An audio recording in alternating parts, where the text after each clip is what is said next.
क्योंकि जिस परिवार को कथा करानी थी उन पे इतना संसाधन पैसा नहीं था कि लाखों रुपए वाले कथावाचक बुला लें, क्योंकि कई कथावाचक हैं जो 50 लाख रुपए लेते हैं। कोई किसी की हैसियत है कि धीरेन्द्र शास्त्री को बुला ले अपने घर कथा के लिए? कोई अंडर टेबल लेगा वो बाबा पैसे? आप पता करवा लीजिए, अंडर टेबल नहीं लेते हैं वो धीरेन्द्र शास्त्री क्या? कथावाचक की पता नहीं कितनी कीमत होगी उनकी, फ्री थोड़े नहीं। सपा प्रमुख अखिलेश यादव का यह बयान काफी वायरल हो गया था। इसमें उन्होंने बागेश्वर वाले धीरेन्द्र कृष्ण शास्त्री पर खुलकर निशाना साधा था। अखिलेश यादव इटावा में कथावाचकों के साथ हुई बदसलूकी मामले पर बोल रहे थे। अब बागेश्वर बाबा के नाम से मशहूर धीरेन्द्र कृष्ण शास्त्री ने टाइम्स नाउ नवभारत को दिए एक्सक्लूसिव इंटरव्यू में अखिलेश यादव के आरोपों का सिलसिलेवार ढंग से जवाब दिया है। सुनिए अखिलेश के बयान पर क्या बोले धीरेन्द्र कृष्ण शास्त्री। हमने अपने जीवन काल में जो भी किया हिंदुत्व के लिए किया, जो भी कर रहे हिंदुत्व के लिए कर रहे हैं, जो भी करेंगे हिंदुत्व के लिए करेंगे। हिंदुओं के अलावा हमारे मन में कोई भाव नहीं रहता। हम अगर किसी भी बयान का जवाब देंगे तो तोड़ने वाली बात हो जाएगी। नहीं, लेकिन आपने कहा कि विदेश भी जाना जरूरी है क्योंकि यहाँ पे इतने सारे काम करने पड़ते हैं, दक्षिणा भी लाना जरूरी है, लोगों की बच्चियों की शादियां भी करनी है, अन्नपूर्णा भी चलानी है, कैंसर अस्पताल भी बनाना है, एक एक ईंट भी आपने लोगों से मांगी। हमें लगता कि हमने बहुत अच्छा किया ये कार्य। मंदिरालय तो बना नहीं रहे, अगर अस्पताल बन रहा है तो बहुत अद्भुत बात है। अगर एक एक ईंट के सहयोग करने से आरोग्य का केंद्र बने, किसी का जीवन बच जाए, भाई किसी की राखी बच जाए, किसी का भाई बच जाए, किसी के पिता की साया छाया बच जाए, तो हमें लगता है कि इससे समाज में बेहतर कार्य। पूरी दुनिया में के जितने लोग हैं लेते यही हैं और छोड़ भी यहीं देते, देकर भी यहीं जाते, कोई लेकर तो जाता नहीं। जो जैसा सहयोग कर देता, साधु के नाते जो जिसने कुछ चढ़ा दिया, अब आज आप आए कुछ श्रद्धा जग जाए चढ़ा देना, चढ़ा दोगे। हाँ, हम ये है किसी पे लगाए गलत पे नहीं लगाएंगे, गंदे कृत्य पे नहीं लगाएंगे। हमें तो आप जो दोगे भंडारे में लगा देंगे, कन्या विवाह में लगा देंगे, अस्पताल में लगा देंगे। पर ये है कि देखो, धर्म धंधा नहीं। धंधा का मतलब ये होता है एक वार्ता से जाना, सिस्टमेटिक करना। श्रद्धा अपनी अपनी होती है। श्रद्धा तो किसी को कुछ भी हो सकती है, इससे भी बड़ी हो सकती है। कोई आएगा सीधा बाट बनवा जाएगा, कोई आता है मंदिर में लाइट लगवा जाता है। तो श्रद्धा अपनी, श्रद्धा और आस्था का कोई मोल नहीं होता, वो लिमिट नहीं होती, अनलिमिटेड होती है।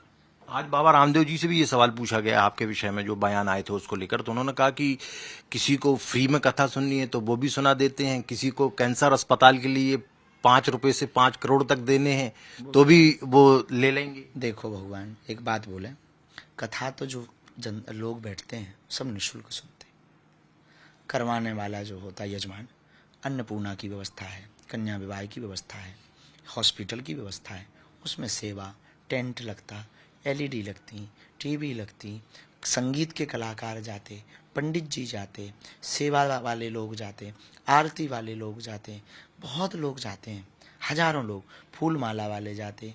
तो वो सब जो लोग जाते हैं उनकी भी तो व्यवस्था होती है, उनकी भी रोजी रोटी सबकी है, सब अपना कार्य करते हैं अपनी अपनी जगह, सब यजमान करता है। हम तो गए, कथा सुनाई और चले आए। किसी ने अन्नपूर्णा के लिए दे दिया, किसी ने बेटियों के लिए दे दिया, किसी ने हॉस्पिटल के लिए दे दिया। सो कोई 5 पैसा दे देता, कोई 50 दे देता, जो जैसा समृद्ध है सो दे देता है।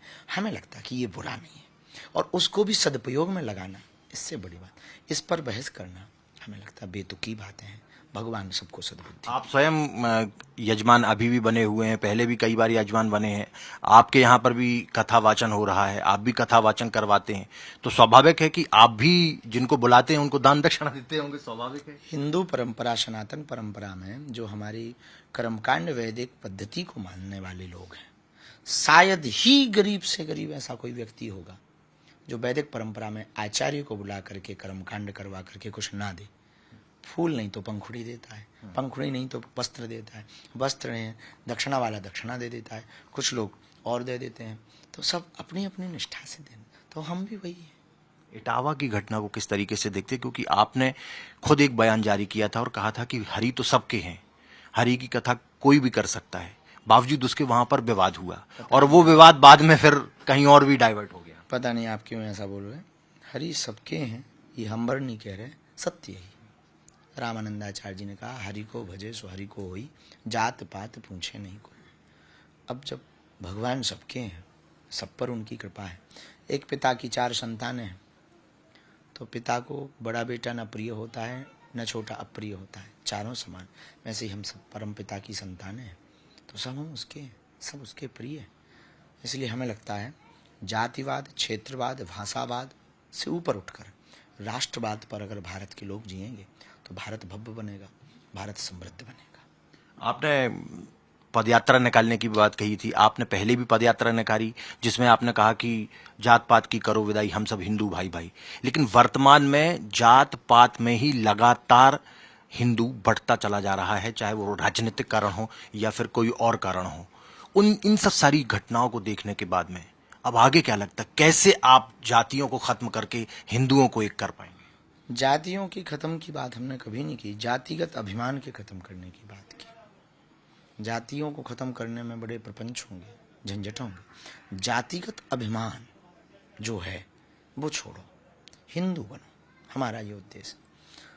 दूसरी बात, इस घटना ने, इटावा वाली ने हमारा कार्य तो निश्चित है बढ़ा दिया है, मेहनत बढ़ा दी है।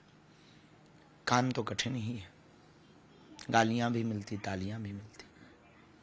पर एक बात हम आपको कह दें, हम इस देश में हिंदुओं को बचाने के लिए कर रहे हैं, इस देश में हिंदुओं के संस्कार के लिए कर रहे हैं, इस देश के हिंदुओं के लिए कर रहे हैं, इस देश में आने वाली पीढ़ियों को बचाने के लिए कर रहे हैं। पदयात्रा से हमारा कोई लाभ नहीं, ना तो हमें नेता बनना है, ना हमें अपना मुख्यमंत्री जिताना है, ना अपनी सरकार वो पार्टी जितानी है। हम सबके हैं और हिंदू हर पार्टी में, और जिस पार्टी में हिंदू है उस पार्टी के हम हैं। जिस पार्टी में हिंदू, 2 भाइयों को लड़ाकर जो बेमनस्ता फैलाई जा रही, आज तो नहीं कल आने वाले समयों में जब फुटकर हो जाएंगे, उनको बहुत बुरा लगेगा। और जिन आने वाली पीढ़ियों पे गुजरेगी, तब देखना तो बहुत बुरी गुजरेगी। बच्चियों को जब उठाया जाएगा, मंदिरों को तोड़ा जाएगा, अभी हो रहा है, घरों को तोड़ा जाएगा। पश्चिम बंगाल से जाके पूछो, बांग्लादेश से जाके पूछो, त्रिपुरा, असम, मेघालय में जाकर के पूछो। कई महाराष्ट्र के, अब एक महाराष्ट्र में आया है, पूरे गांव को उन्होंने इस्लामीकरण कर दिया, क्योंकि 81% वहाँ मुसलमान। हमने ऐसा सुना है, सत्य भगवान जाने। ये जो हो रहा, ये हमको दुखित करता है, ये हमको पीड़ा देता है। इसलिए हम जातिवाद मिटाने के, जातिवाद से ऊपर तो उठो। आप कहते हो कि भारत समृद्ध हो, भारत भव्य हो। भारत भव्य तब होगा जब तुम भारतीय हो, हिंदुस्तानी ही नहीं रहोगे। या तो तुम बांग्लादेशी हो गए, या तो तुम क्षमा करो, या तो तुम मध्य प्रदेशी हो, या गुजराती हो, या बिहारी हो। भारतीय कब हो?